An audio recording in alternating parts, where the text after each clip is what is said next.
Hello students, this is today's lecture, The Mughal Empire, class 7th, chapter 4. Students, Bharat के इतने बड़े क्षेत्र पर, इतने बड़े भूभाग पर, जहाँ इतने तरह के लोग रहते, इतने तरह की संस्कृतियाँ फॉलो की जाती हों, उन पर शासन करना मिडिल एज के टाइम पर इतना आसान काम नहीं था। मुग़ल डायनेस्टी के बारे में हम लोग पढ़ रहे हैं, मुग़ल एम्पायर के बारे में, और quite in contrast to their predecessor the Mughals created an empire.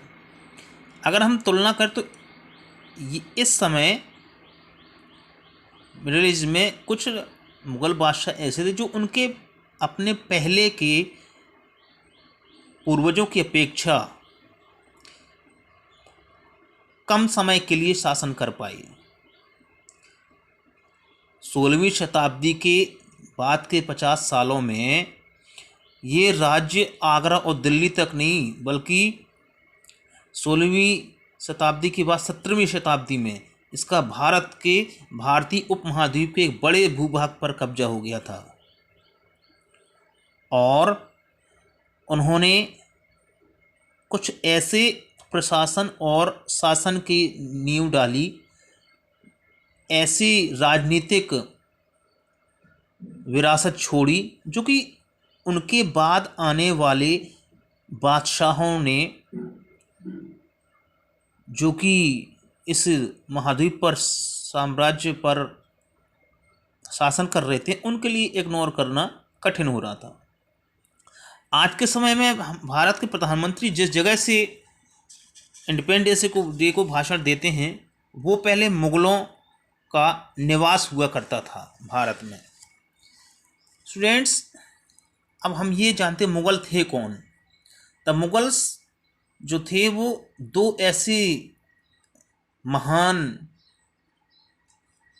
वंश के वंशज थे, जिसमें जो माता की तरफ से वो चंगेज खान, जिसकी डेथ 1227 में हुई थी, एक मंगोल शासक था जिसने एक बड़े चाइना और सेंट्रल एशिया के बड़े हिस्से पर शासन किया था, उसकी तरफ से। और पिता की तरफ से वो लोग तैमूर, जो कि 1404 में जिसकी डेथ हुई थी, जो कि ईरान का शासक था, इनके वंशज थे। यानी कि चंगेज खान और तैमूर के वंशज थे। और इसके साथ साथ इराक और आज वर्तमान में जो तुर्की में है, वहाँ पर भी तैमूर का शासन था। लेकिन फिर भी मुग़ल जो थे वो मुग़ल इसलिए कहलाए क्योंकि वो मंगोलों के वंशज थे, मंगोल। लेकिन चूँकि जो चंगेज खान है, उसका जीवन है, उसका जीवन हजारों लाखों लोगों की मौत के साथ जुड़ा हुआ। उसने बहुत सारे लोगों को मारा, इसमें उज़्बेक भी थे, और उज़्बेक और जो मंगोल थे वो आपस में कंपटीटर थे। On the other hand Mughals were proud of their Taimuri dynasty. इसलिए ये भले ही मुग़ल कहलाए, मंगोलों के ये वंशज थे, लेकिन फिर भी इन्हें अपने तैमूर के वंशज होने पर गर्व था, क्योंकि तैमूर अपेक्षाकृत कम क्रूर शासक था। Not least all because great ancestor had captured Delhi. और इसने भी 1398 में भारत की तरफ ये भी आया था, तैमूर, इसने भी आक्रमण किया था।